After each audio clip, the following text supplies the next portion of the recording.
பிரியமானவர்களே, கர்த்தர் நல்லவர்.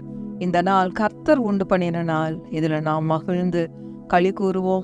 ஆண்டவராகிய இயேசு கிறிஸ்துவின் நாமத்தினால இந்த நல்ல சத்தியங்களை கேட்கும்படியாக நான் உங்கள் ஒவ்வொருத்தரையும் வாழ்த்தி ஆசீர்வதிக்கிறேன்.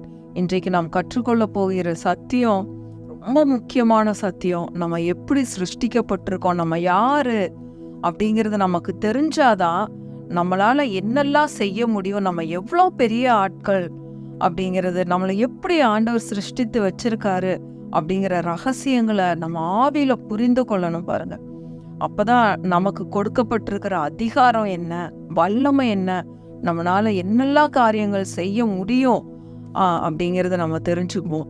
அந்த சத்தியங்களை நம்ம தெரிந்து கொள்ளும் போதே நம்மளை சாதாரணமானவர்களா பார்க்க மாட்டோம். நமக்குள்ள ஒரு கர்த்தர் நம்ம கூட இருக்கிறார், மகா பெரிய தேவன் நம்ம கூட இருக்கிறாரு, எதையும் நம்மளால செய்ய முடியும் அப்படிங்கிற நம்பிக்கை, தைரியம் வரும்.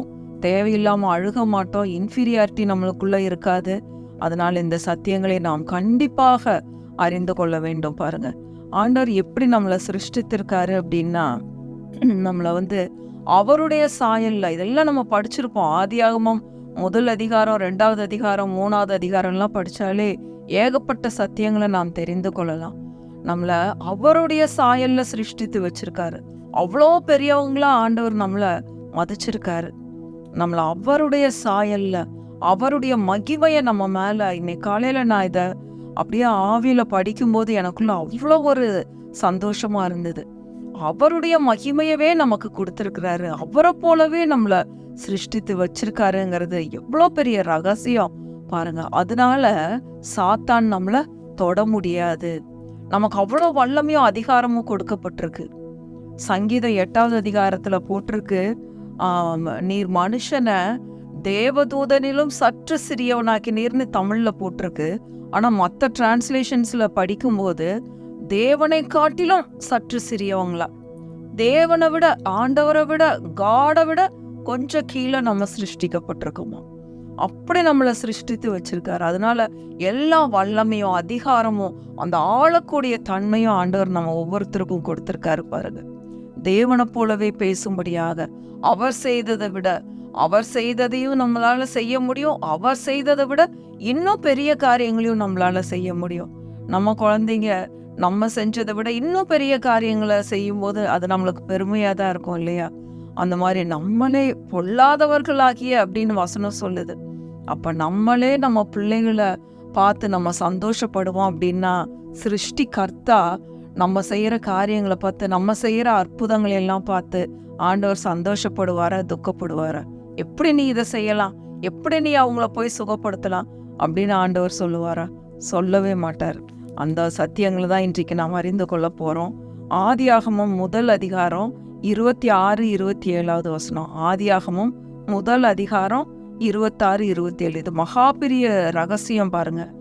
பின்பு தேவன் நமது சாயலாகவும் நமது ரூபத்தின்படியையும் மனுஷனை உண்டாக்குவோமாக. அதாவது தேவனுடைய சாயல்லையே அவர்கள் சமுத்திரத்தின் மச்சங்களையும் ஆகாயத்து பறவைகளையும் மிருக ஜீவன்களையும் பூமி அனைத்தையும் பூமியின் மேல் ஊறும் சகல பிராணிகளையும் ஆளக்கடவர்கள்.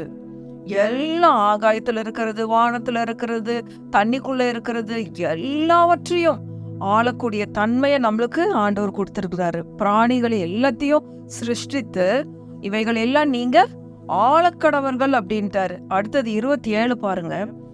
தேவன் தம்முடைய சாயலாக மனுஷனை சிருஷ்டித்தார், அவரை போலவே ஆண்டவர் சிருஷ்டித்தாரு. அடுத்தது அவனை தேவ சாயலாகவே சிருஷ்டித்தார், ஆணும் பெண்ணுமாக அவர்களை சிருஷ்டித்தார். அப்போ அவரை மாதிரியே சிருஷ்டித்து நீங்க இவைகள் எல்லாம் ஆண்டு கொள்ளுங்கள் அப்படின்னு சொல்லி அப்படிப்பட்ட அதிகாரத்தையும் நம்மளுக்கு கொடுத்துட்டாரு. அதனால எனக்கு இந்த பாம்பை பார்த்தா பயம் இருந்ததுன்னு இதுக்கு முன்னாடியே சொல்லியிருந்தேன்.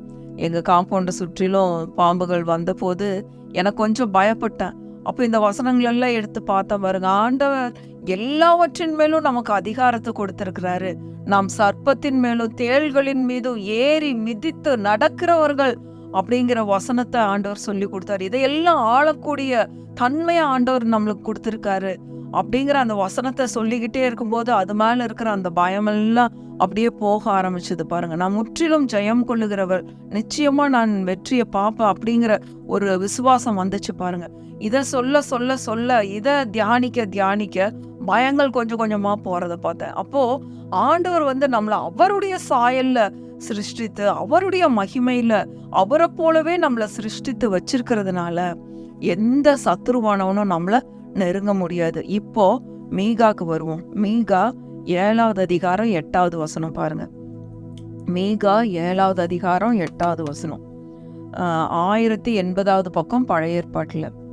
என் சத்துருவே, எனக்கு விரோதமாய் சந்தோஷப்படாதே, நான் விழுந்தாலும் எழுந்திருப்பேன், நான் இருளிலே உட்கார்ந்தால் கர்த்தர் எனக்கு வெளிச்சமாயிருப்பார். நான் விழுந்தா கூட நான் எழுந்திருச்சிருவேன், இருள்ல இருந்தா கூட கர்த்தர் எனக்கு வெளிச்சமா இருப்பார். அதுதான் ஏசாயா 62 நம்ம படிக்கிறோம் பாருங்க. கர்த்தரே உனக்கு நித்திய வெளிச்சமா இருப்பார். இதெல்லாம் நம்ம ரொம்ப தெரிஞ்சு அடிக்கடி நம்ம வாழ்க்கையில இந்த வசனங்களை யூஸ் பண்ணணும் பாருங்க. ஏசாயா 60வது அதிகாரம் 2வது வசனம். ஏசாயா 62. இதோ இருள் பூமியையும் காரிருள் ஜனங்களையும் மூடும், ஆனாலும் உண்மையில் கர்த்தர் உதிப்பார். இருளுக்குள்ள இருந்தாலும் உலகம் இருளா கிடக்குது, அந்த உலகத்துக்குள்ள நம்ம இருக்கிறோம். ஆனாலும் உண்மையில் கர்த்தர் உதிப்பார், அவருடைய மகிமை உண்மையில் காணப்படும். இந்த மகிமையை குறித்து தான் இன்னைக்கு என்னுடைய போதனையில நான் போதிக்க போறேன். அவருடைய மகிமை நம்ம மேல காணப்படும். இருள்ல இருந்தாலும் அவர் நமக்கு வெளிச்சமா இருப்பார். இந்த மகிமை உண்மையில் காணப்படும். அப்ப கர்த்தருடைய மகிமை நம்ம மேல காணப்படும் போது, பிரியமானவர்களே, இன்றைக்கு நீங்க எதை குறித்து அழுது கொண்டிருக்கீங்க? உங்க கடன்களை குறித்து, உங்களுடைய கஷ்டங்களை குறித்து, உங்களுடைய பலவீனங்களை குறித்து, குடும்ப சண்டைகளை குறித்து, என்னெல்லாம் இருக்கு. ஒரு சிலருக்கு பார்த்தா வீடு இருக்கு, நல்ல வேலை இருக்கு, நிறைய பணம் இருக்கு, நகைகள் நிறைய இருக்கு, சொத்துகள் கிடக்குது, ஆனா சந்தோஷம் இல்லை, தூக்கம் வர்றதில்ல. பாருங்க, ஏன்னா இந்த ரகசியங்கள் எல்லாம் தெரியல. இந்த ரகசியங்கள் எல்லாம் தெரியாம இருக்கிறதுனால ராத்திரி படுத்தா தூக்கம் வர்றதில்ல. திருடம் பயம், சொத்துக்களை யாராவது தூக்கிடுவாங்களோ, பணத்தை யாராவது எடுத்துருவாங்களோ, இப்படிப்பட்ட பயங்கள் எல்லாம் வருது பாருங்க. வாட்ச்மேன் வச்சுக்கிறோம், வீட்டை சுற்றிலும் கேமராக்களை வச்சுக்கிறோம், அதெல்லாம் தப்பு கிடையாது. ஆனா கர்த்தர் நம்ம கூட இருக்கிறாரு. சத்துருவே, நீ கர்த்தருக்கு விரோதமாய் என்னை நீ ஒண்ணுமே செய்ய முடியாது. அததான் இன்னைக்கு சொல்ல போற. சத்துருவே, எனக்கு விரோதமாய் நீ சந்தோஷப்படாதே, நீ சந்தோஷப்படவே முடியாது. நான் விழுந்தாலும் எழுந்திருப்பேன், நான் இருளிலே உட்கார்ந்தால் கர்த்தர் எனக்கு வெளிச்சமாயிருப்பார். எந்த பிசாசுங்களும் எந்த இருளும் நம்மள என்ன செய்ய முடியாது, தொட முடியாது. ஏன்னா கர்த்தர் நம்ம கூட இருக்கிறாரு. நம்ம அவருடைய சாயல்ல சிருஷ்டிக்கப்பட்டிருக்கோம். அவருடைய மகிமை நம்ம மேல இருக்கிறதுனால அந்த மகிமை நம்மளை அப்படியே கவர் பண்ணிக்கும் பாருங்க. அவருடைய மகிமைனால நம்மளை கவர் பண்ணிடுவாரு. நான் ஏற்கனவே சொல்லியிருக்கேன், நீங்க என்ன நகை போட்டிருக்கிறீங்க, என்ன ட்ரெஸ் போட்டிருக்கீங்க, நீங்க எப்படி தலை சீவி இருக்கீங்க, எப்படி கம்மல் போட்டிருக்கீங்க, நீங்க என்ன லிப்ஸ்டிக் போட்டிருக்கிறீங்களா, மேக்கப் போட்டிருக்கிறீங்களா, இதையெல்லாம் ஆண்டவர் பார்க்கறது இல்ல. கர்த்தர் நம்மளுடைய இருதயத்தை பார்க்கிறார். அவருடைய சாயல்ல சிருஷ்டிக்கப்பட்ட நம்ம எப்படி இருக்கோம், அதை தான் ஆண்டவர் பார்க்கிறாரு பாருங்க. கர்த்தர் எவ்வளவு நல்லவன் பாருங்களேன். இருளுக்குள்ள நம்ம கடந்தாலும் நம்ம வெளிச்சமா இருக்கிறோம் பிரியமானவர்களே. அதனால எந்த வியாதியும் உங்களை தொட முடியாது. எல்லாவற்றையும் ஆளக்கூடிய ஒரு ஆளும் தன்மையை, அந்த வல்லமையை, அதிகாரத்தை கர்த்தர் நமக்கு கொடுத்திருக்கிறார். இந்த உலகத்துல எல்லாத்தையும் சிருஷ்டித்து, அவரை போலவே நம்மளையும் சிருஷ்டித்து, அவருடைய சாயல்ல நம்மளை உருவாக்கி சிருஷ்டித்து, அவருடைய மகிமையை நம்மளுக்கு கொடுத்திருக்கிறாரு. அவருடைய மகிமையில நம்ம இருந்து ஆப்ரேட் பண்றதுனால இந்த உலகத்தின் காரியங்கள் எதுவுமே இந்த உலகத்தின் எக்கானமியோ, உலகத்தின் காரியங்கள் எதுவும் நம்மள தொடவே முடியாது. எவ்வளவு ஒரு உன்னதமான காரியம்னு பாருங்களேன். அது நான் நிறைய எழுதி வச்ச ஒரு 5-6 பாயிண்ட்ஸ் நீங்க வேணுங்கிறவங்க நோட் பண்ணிக்கலாம் பாருங்க. ஆண்டவர் நம்ம கூட இருக்கிறதுனால, அவருடைய சாயல்ல நம்மளை சிருஷ்டித்திருக்கிறதுனால, அவருடைய மகிமை நம்ம மேல காணப்படும் போது என்ன தோல்வியில அவன் வைத்திருக்க முடியாது. தோல்வியில இருக்கிறவங்க இன்றைக்கு சொல்லுங்க, சத்துருவே, நீ என்ன குறிச்சு சந்தோஷப்படாத. என்னை நீ தோல்வியில வச்சிருக்கிறேன்னு நீ நினைச்சு சந்தோஷப்படாத. தோல்விங்கிறது எனக்கு கிடையாது. அடுத்தது 2வது பாயிண்ட், என்ன நீ பலவீனப்படுத்த முடியாது. பலவீனமா இருக்கவங்க சொல்லுங்க, சாத்தானே, நீ என்னை பலவீனப்படுத்த முடியாது. கவலையில இருக்கிறவங்க என்னை கவலையில நீ கொண்டு போய் வைக்க முடியாது. சோர்வுல இருக்கிறவங்க எப்ப பார்த்தாலும் ஏதாவது ஒரு சோர்வு, சாத்தானே நீ என்னை சோர்வில் வைத்திருக்க முடியாது. ஏன்னா நான் அவருடைய சாயல்ல சிருஷ்டிக்கப்பட்டிருக்கிற அவருடைய மகிமை என் மீது காணப்படுகிறது. அடுத்தது எண்ணங்கள்ல சோர்வு, கடனை குறித்தே நினைச்சிட்டு இருக்கிறது எப்பொழுதும். அந்த எண்ணங்கள் நம்மளை விட்டு போகணும். தேவனுடைய சாயல்ல நாம் சிருஷ்டிக்கப்பட்டிருக்கோம்.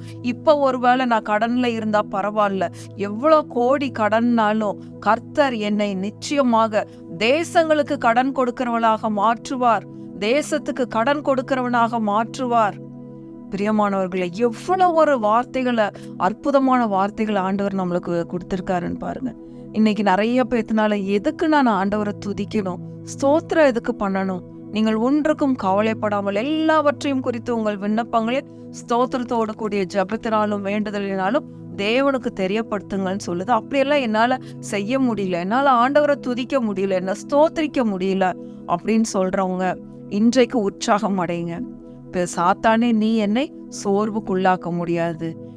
நான் விழுந்தாலும் நான் எழுந்திருப்பேன், நான் படுத்து கிடந்தாலும் நான் எழுந்திருப்பேன். சத்துருவே நீ என்னை ஒன்றும் செய்ய முடியாது. நான் இருள்ல இருந்தாலும் கர்த்தர் எனக்கு வெளிச்சமாயிருப்பார். ஏன்னா அவருடைய மகிமை என் மேல் காணப்படுகிறது. அப்படி இருக்கும்போது, அவருடைய சாயல்ல நம்ம இருக்கும்போது, அவருடைய மகிமை நம்ம மேல காணப்படும் பொழுது ஒரு விசேஷித்த வல்லமை நம்மளுக்குள்ள இருந்து ஆப்ரேட் ஆகும் பாருங்க. கர்த்தருடைய வல்லமை நம்ம மேல காணப்படும். ஆண்டவர் அந்த வல்லமையை நம்ம மேல வச்சிருக்காரு பாருங்க. 2 நாளாகமம் 16:9 பாருங்க.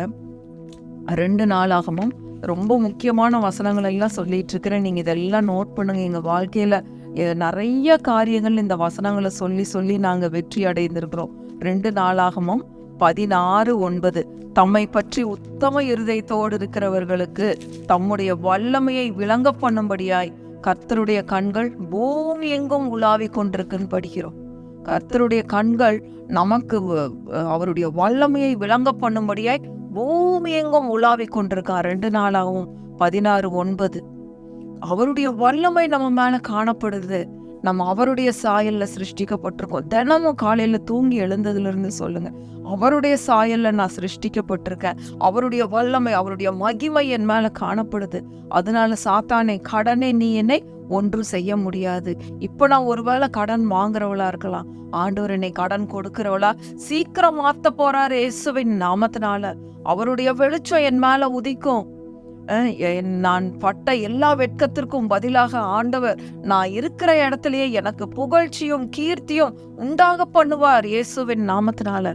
இப்படிப்பட்ட வெற்றியின் வார்த்தைகளை நம்ம பேசணும் பாருங்க. பிரியமானவர்களே, இந்த வசனங்கள் எல்லாம் நோட் பண்ணிக்கோங்க. நிச்சயமாகவே இந்த மகிமை நம்ம மேல காணப்படும் பாருங்க. இயேசுவின் மகிமை, அது என்ன மகிமை? கடன் இல்லாத மகிமை. இயேசு இருக்கிற இடத்துல கடன் இருக்க முடியாது. இயேசு நம்ம கூட இருக்கிறார். இப்ப ஒருவேளை நீங்க கடன்ல இருக்கலாம். கடன்ல இருக்கிற அநேகருக்கு நான் சொல்றேன், இயேசுவின் நாமத்தினால இப்ப ஒருவேளை உங்க கடன்கள், எனக்கு இவ்வளோ கடன் இருக்கே, இவ்வளோ இருக்கேன்னு நீங்க ஒருவேளை துக்கப்பட்டு சோர்ந்து போயிருக்கலாம். இயேசுவின் நாமத்தினால நீங்க ஒவ்வொரு நாளும் சொல்லுங்க.